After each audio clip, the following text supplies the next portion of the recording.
First time in Scotland. Home of AC/DC. Home of AC/DC. We'll play Let There Be Rock. And let there be light. And let there be rock.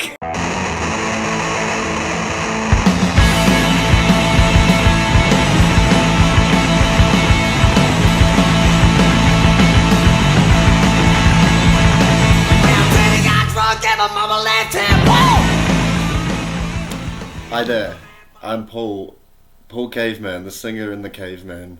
I'm Nick Caveman, I play the bass in the Cavemen. I'm Jake, I play the drums. My name's Jack Caveman, I play guitar in the Cavemen. We met in high school at Western Springs College when we were all 13 years old. And Paul walked into form class wearing a leather jacket and a Led Zeppelin t-shirt, and I just immediately thought, this guy's going to be my friend.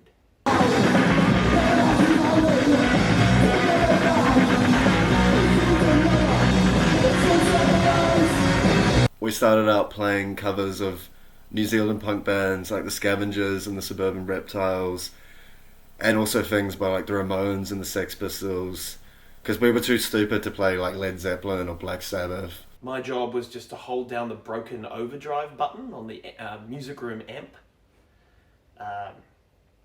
And then I slowly worked my way from that sort of humble position into sort of running the band.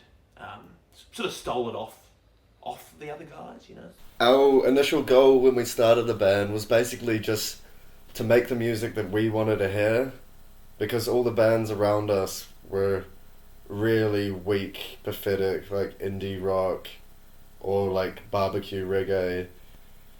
And also, you know, we thought it'd be like a good way to get free beer was probably a big reason as well. The first time I saw the Cavemen live was at Whammy Bar when they were too young to be there, and so their parents had to be in the room as well. But I knew about the Cavemen long before I saw them. I thought that it was perfect. I thought that it was exciting, it was primitive, it was stupid, it was everything that you would want from teenage boys with guitars and drums.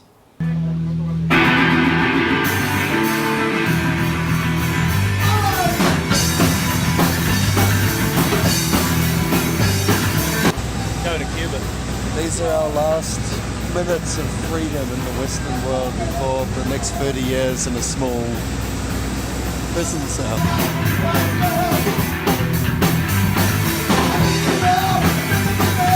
It's no surprise, there's definitely a lot of vomiting that goes on Cavemen tours, on stage and off.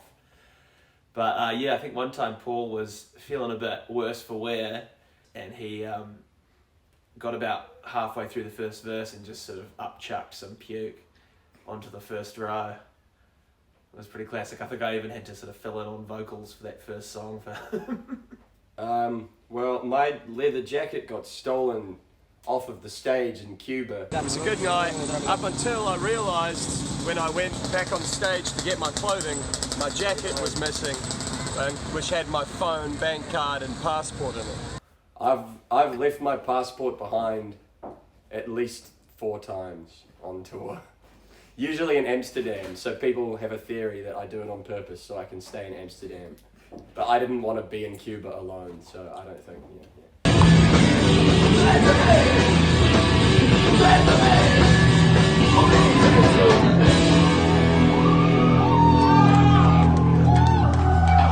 The Misfits.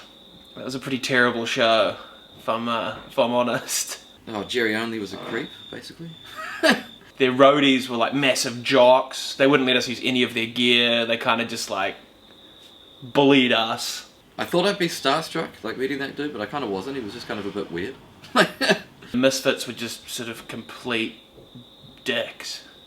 I wasn't actually there for that. I'd been hit by a car a few days before, so I just heard all the funny stories. We were on the way to Tauranga to play in a graveyard. Broken down, another car destroyed. I was on the phone to the tow truck, and then all I hear is just... I walked just directly into an electric car going about 80 kilometres. And there's just smoke, and all I hear is, "Help! I've been hit!" I was just in my room, just watching Scooby-Doo with a broken collarbone. I think what was obvious that when they came back from having spent so long in Europe that they'd spent a lot of time on the road. They were a well-oiled rock and roll machine, and the songs were even simpler, even dumber, and better.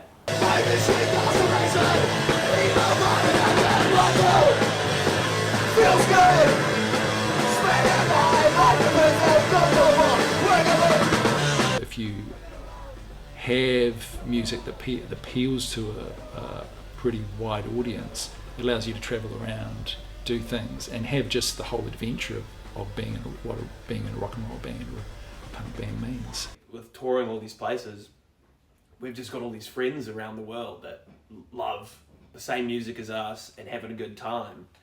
And it's like this little sort of punk rock and roll community, which is like, you know, it's great.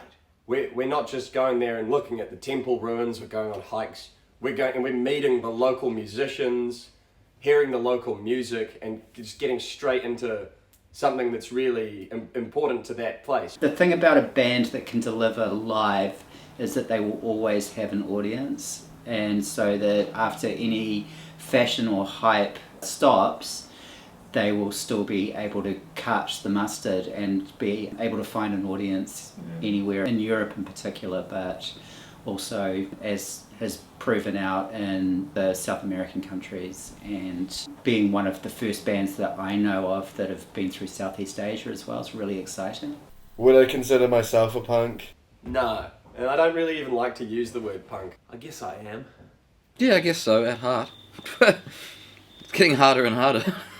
I don't know about that. I'm just a rock and roll devotee, you know, a rock and roll fan. You know, people always argue over what does punk mean? Is it about saving the whales or having a mohawk? Or who cares, you know? In the original essence of punk, we are punk because, you know, we're pretty loud and unruly, and, you know, we break rules, and we're quite naughty, quite bad behaviour is definitely one of our big ones. Most people think of punk, they think of like, mohawks and studs, which we aren't really like that, so we're a bit more old school sort of rock and roll. I would never use the word punks with an X on the end though. That is not my style. No way.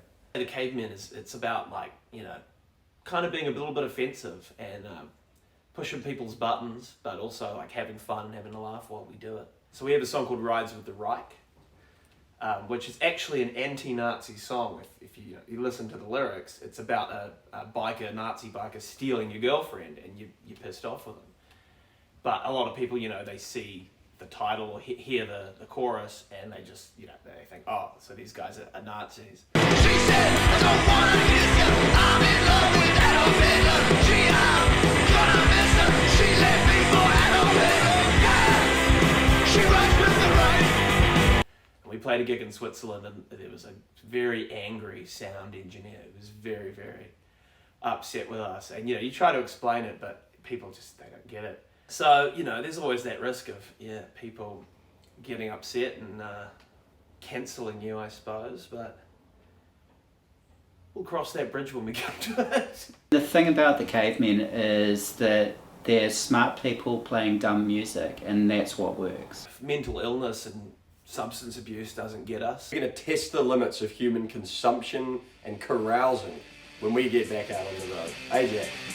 Oh, yeah.